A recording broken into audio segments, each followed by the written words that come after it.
Hello and welcome to episode 23 of the Bell Fall Search Focus on Talent podcast.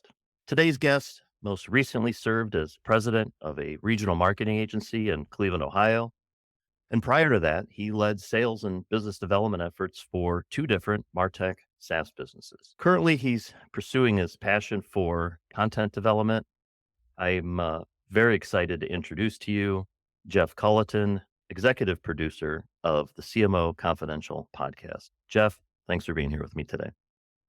Ron, thanks for having me. And from here on out, could we tape that? And then I'm going to put it on my alarm clock when I wake up in the morning. So I get some walk-in music to the day. All right. I appreciate that. So I did a decent job at the introduction. Am I close? You are as dead on as I think I would be in describing myself.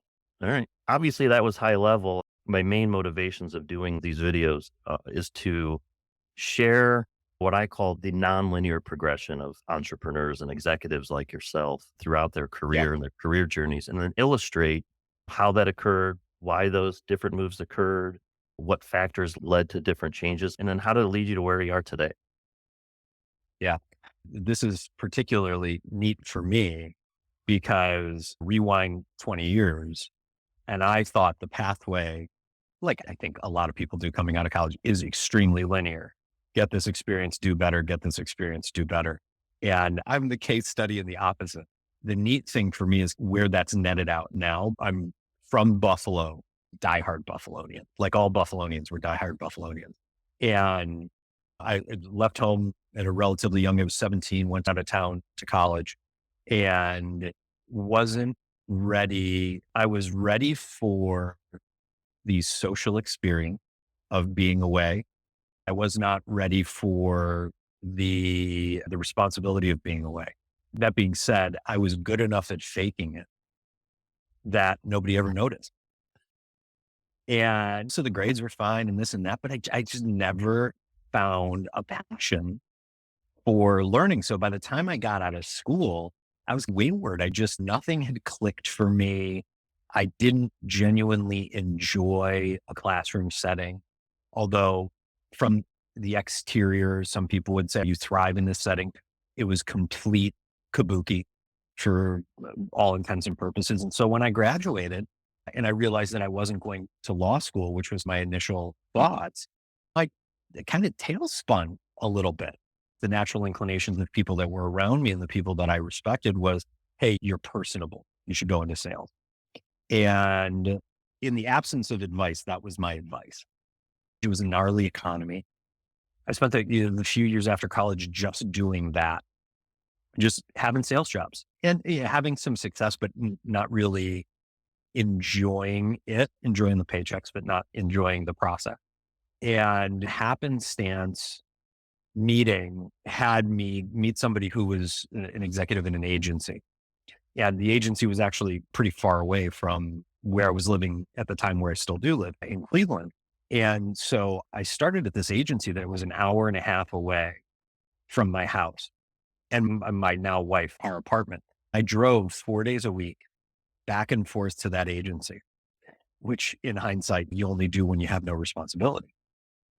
The interesting thing about that kind of gritty experience was awesome experience, awesome people. The thing I took was, you know what? I actually genuinely enjoy marketing. I enjoy Martech. I enjoy the confluence of how these things are coming together. I don't really know it at that time. I wouldn't have been able to articulate it that way at the time, but there was a piece to it that I was genuinely enjoying. There's a series of people in my family who have been investors and entrepreneurs. And I had a seed in the back of my head. I need to be a part of a startup. Why that exactly happened, who knows? But after a while, the travel started to wear and I started to look for things and I got into a marketing technology startup, like many Martechs and many startups in general. It's Wild West. While you're trying to find market fit and all those kind of things, you'll learn a tremendous amount. You learn a lot of how not to do things. That transitioned into another startup. This one had, some better underpinnings, got purchased by a company out in California, in Redwood City in the Silicon Valley area. And that to me at the time was like, okay, I have I've crested this thing coming from the Midwest. You have to get out to one of these bigger locales, especially when it's Silicon Valley. There I had one of the most like rude awakenings of my career. I got out there and I've always thrived on relationships. Like I need to know people. I need people to know me. I need to be able to operate as such. Right? And I knew nobody. And I found that everybody was very focused on working at Facebook, working at Google, working in whatever walled garden, literally and figuratively, they were working it. Yep. Yeah, I found it super hard to make those relationships. And we were doing some pretty cool stuff. We were in the Salesforce ecosystem.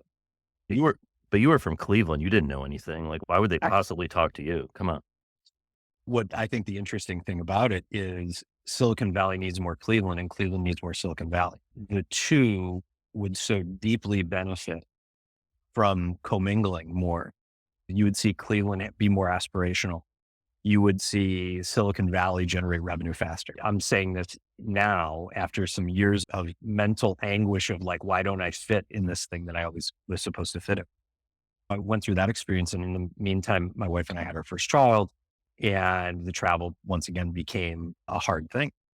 So I began looking at ways that I could come back, make where we were a home base, but still have tentacles outside. I found a fantastic agency environment, like you said, of which I ended up becoming the president of for 3 or 4 years. And it's been jagged. I think one of the tough parts about higher ed is we espouse this linearity, like we were talking about before. Do well, put in your time, move up. That's pretty counter to the reality of the situation. It causes a lot of people to be very cautious. You do these things for the organization. And I think it tamps down some entrepreneurial spirit. Mine, personally, interestingly enough, like as much as I maybe tried to focus it in one area, has been like that alien that pops out of the chest, Sigourney Weaver's chest, an alien or whomever's chest, it was in there. It needed to get out. Mhm. I think the interesting thing to me is I've reframed for myself what success looks like in that the setbacks used to be these huge mental loads for me, looking around and thinking everybody else is progressing down this pathway and success after success, and realizing when I was fortunate enough to get surrounded by some extraordinarily good people, that's kind of bullshit. Yep. And that's a facade. That's not the reality. And all the people that we kind of deify fail constantly. The difference is their relationship to it is better. Their relationship to it is progressive. You still get some of the pain. You still get some of the mental gymnastics, but you realize you figured out a different way of not doing it Mhm. that ultimately catapults you to the way of that's right for you to do it well. And the fact of the matter is there isn't a pathway. The pathway is continuous movement forward. And then you find some wins, you find some losses. Agreed. I'm curious. You said when you started, you didn't really like sales, right? It wasn't my thing. But two of the roles I mentioned, you led sales, you led business development. So what Yeah. didn't you like about it? And then how did you overcome that to, be successful at the same time? It wasn't that I didn't like sales because I loved that. Like I feed off of it. Now, the particular way my brain works, which I don't think is unique. I think there's a lot of people, especially entrepreneurs, who are like this.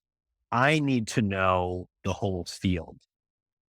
If somebody just says, go sell this thing to this person, I have no attachment to it. And therefore, it doesn't mean anything to me. Therefore, I can't get up for it. Yep.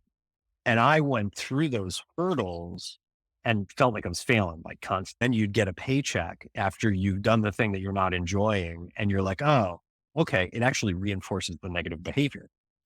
And what I realized after beating my head against the wall was that it's not that I didn't like sales. It's that I needed to be selling something that I was deeply committed to. And then I loved it. And then when I loved it, the things that are hallmarks of great salespeople that I was trying to force myself into before just naturally came out. So it wasn't necessarily that I didn't like sales, it's I was looking at it the wrong way. Now I've come to understand that everything in some capacity is sales and that it is an absolute blessing Yep. to love doing it. I just had to get myself into the right spot because I wasn't in the right spot. Those weren't the organization's faults. Those were my being a puzzle piece that had yet to understand where its edges were. Yep. We're going to talk about this again in a couple minutes. I'm going to bring up the sales thing. Trust me, because I've had a lot of my guests successful like you lean on the same thing, whether they were sales professionals, entrepreneurs, or executives or whatever. They all had a sales focus somewhere in their background and saw the value in that. But we'll get there. So catch me up to where you are now. You're a guy that has a lot of passion for what you do and what you get excited about. And clearly you're really excited about CMO Confidential and building a content Yep. machine. So can we talk about that a little bit and how you got Yes. there, what its mission is, where we're going?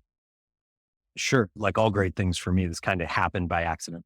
And I will always joke CMO Confidential, or at least my involvement in CMO Confidential, started over a couple of Manhattans on a front porch. Please do. How better to start anything?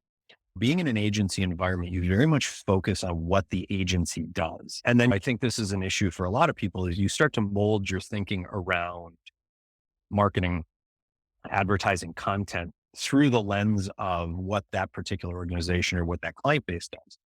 And over a series of years, I just started to get very interested in how people take these things and really grow an audience with super valuable content. Because obviously, we're in the age where you can create content that has no value and you can create it very easily. And so I became really fascinated with how to create content that had real value, but I'd never found the other puzzle piece that made it fit for me and allowed my brain to understand how I would, or how it really goes into practice. And a couple of Manhattans and a couple of meetings and a mentor and my partner in CMO Confidential, Mike Litton, who is the CMO of eBay, Best Buy, Farmers Insurance, and Ancestry.com, which are good if you're into that kind of thing. And so I've heard of a few of those before. and we started talking about something that made it click for me, which was marketing is being taught incorrectly. But there's two pathways on this. There's the thinking of marketing is being taught incorrectly tactically, which is you're being taught how to buy search words or build websites or whatever incorrectly. I'm not really of that thinking that's a little too in the weeds for me. The other side of it was marketers are not being taught how to live at the same level in the C-suite as a CFO, CEO, COO. So they're not able to take the value of marketing, of which everybody in some capacity is a consumer of and agrees with, yet it gets squishy and non-quantifiable for one of two reasons. One, you're taking in all this crazy data. You don't know what it is and you don't know how to attach it. Two, you don't know how to tell a story to the business. And this means that a marketer needs to not just be a marketer, they need to be a business person who looks at the business through the lens of marketing. So we started to have those conversations at the same time. Mike was, writing the book and he had taken one stab at doing a podcast, which was, and I will say this lovingly, was wretched. Kidding. Can't wait till he watches it. I'm We started interviewing him throwing down next, the so idea. he's got Yeah. the chance to He'll, fight back. he'll have the chance to rebut. We're talking, we had the studios at the agency and we were just like, man, let's give this a shot. We were coming at it from the same mentality of I get to work with CMOs all the time. I see them not be able to crack through the rest of the C-suite.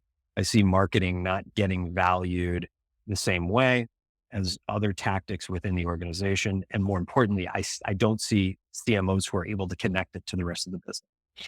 Mike's got this unbelievable resume of experience towards just that thing, but he's also got a Rolodex of people that are really willing to talk about it.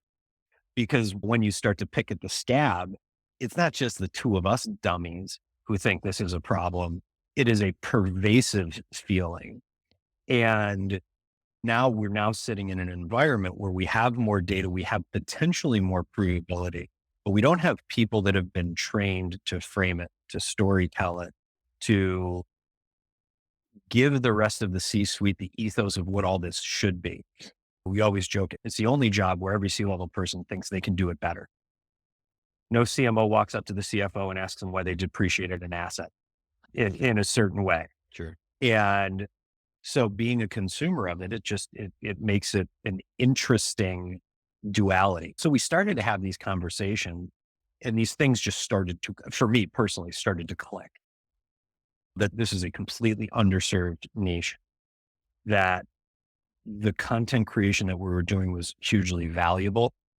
And when it's hugely valuable, my brain automatically says it's monetizable. You have two groups who teach marketing. You have educational outlets, and then you have organizations.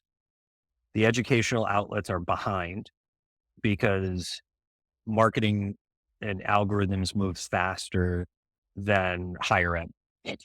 And organizations don't have the content or the bandwidth to train unless you're Nestle, Unilever, Procter and Gamble, where you are the hub of the wheel. They just continuously train. So there's some huge gaps. And we started to do this as a way to fill those gaps. Not only did the people we're talking to respond deeply, but other people in the C-suite and higher ed started to respond as well. That was one of the first times I really felt a market fit. And two, the juice you get as an entrepreneur when this stuff starts to come together.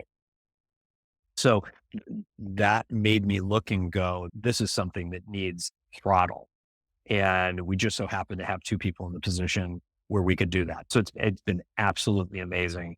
And where you and I are located, we have a disproportionate number of extremely good marketers, high level, very accomplished marketers, whether it's Joe Polizzi or it's Paul Raitz or it's Jeff Roars or Paul Elliott. I know a guy that you're close to, Mike. We have people with horsepower here that far outweigh the size of where the location is, and goes to show you these things can come from anywhere. And the market is behooved to not think that they just come from New York or Los Angeles or potentially Chicago. Yeah, for sure. That was excellent. I appreciate that. You actually teed up the next couple questions for college students or aspiring marketers. They don't necessarily have to go to college or graduate, et cetera. For people entering workforce and thinking about the classes they're taking or how to round out their skill set to be more attractive to where they're going to go to work or what they're going to go do. Any suggestions for that cohort? Yeah, you want to talk about a unique time to be coming out into the market.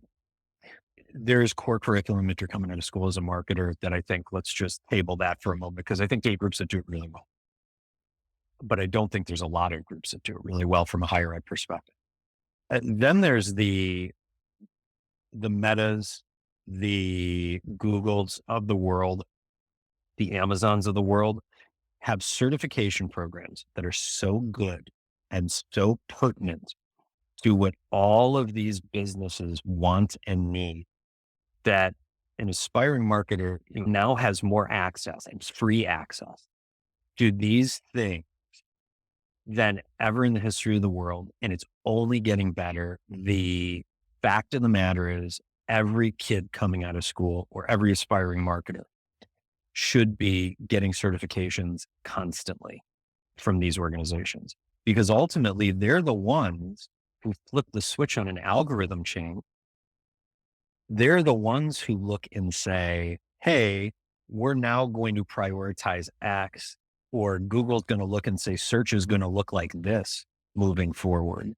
So the fact of the matter is they're giving you the keys. They're giving you the answers to the test. Every person, regardless if they're coming out of higher ed, they're coming out of somewhere else, is inherently native to these platforms. They get it. They feel it. They understand it. They know what works.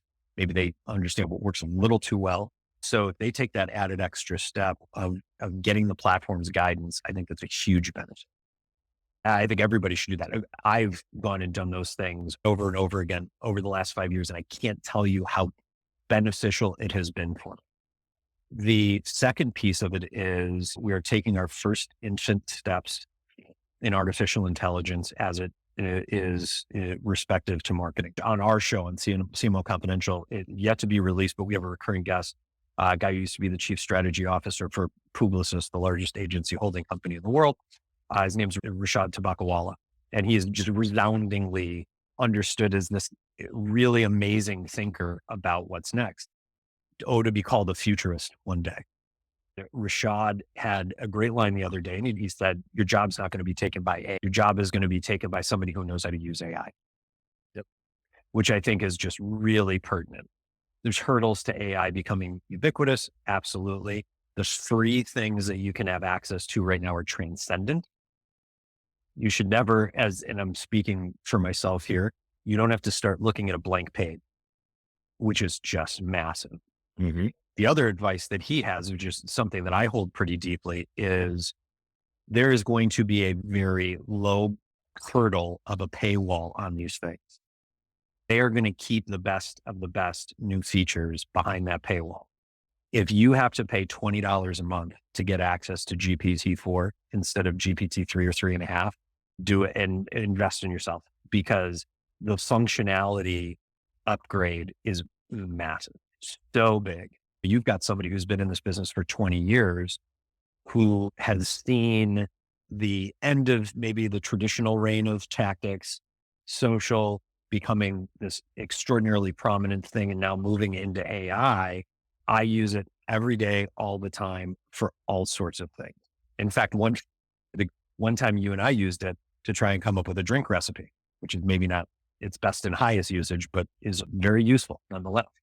It matched the day and the environment perfectly, and we had 3 options, I think, so it was great. A fine point on that is, I think the thing that especially younger users of these platforms are really going to need to wrap their arms around is this is an efficiency to getting started, but it is not a replacement. You still need to hone all of these things. I've talked to a lot of college students from some work I do with my alma mater, and they are still really starting to figure out how you prompt. They're prompting once. People who are really advanced at this are prompting. They're looking what they get back. They're altering the prompt. They're altering the prompt. They're altering the prompt till they get to a point where they go, spoof, man, that feels like it's 70% of the way. And then they're extracting it and they're molding it. And I think the people who are doing that and are approaching it as a preparation for something that is just going to get bigger, that is, we are not even remotely quantifying how important it's going to be, are going to be hugely successful. I know the curriculum topic is a subject matter that's near and dear to your heart and to Mike's. And I think we could do a whole show just on that probably. For experienced talent in your career and your history, what have you seen that helps one person differentiate themselves from another person, whether it's in an interview, in an application process? Because especially in the climate we're in now, it's hyper competitive. The supply and demand curve is shift, and it's tough to get noticed. Do you have any advice or suggestions for experienced people So in marketing? I think there's a lot of different answers to this. So let me just give you 2: point of view and vulnerability. Let me dig deeper into both of those. Having a point of view is hard in marketing. And there's the experience. Hey, some people have been in search, some people have been in social, some people have done all these things. I think the point of view of how they sit together for a senior person is more important than tactical proficiency. I think the understanding and be able to articulate your point of view of how these things fit together, which is what all organizations want from their senior people. It can't be perfect. These things change too fast. If I'm hiring a senior person and all they can do is talk about social content creation and can't talk about how to grow an audience via an email list, how to get people to your site and create a form that has the best user experience, minimal hoops, how to do the things around a tactic. That to me is typically an indication that person has been really focused, and that can be great. But I think most people, even senior people in our business, overestimate their ability to connect the dots if they haven't actively tried to do that, Mhm. because it's a hard thing. It really is a hard thing.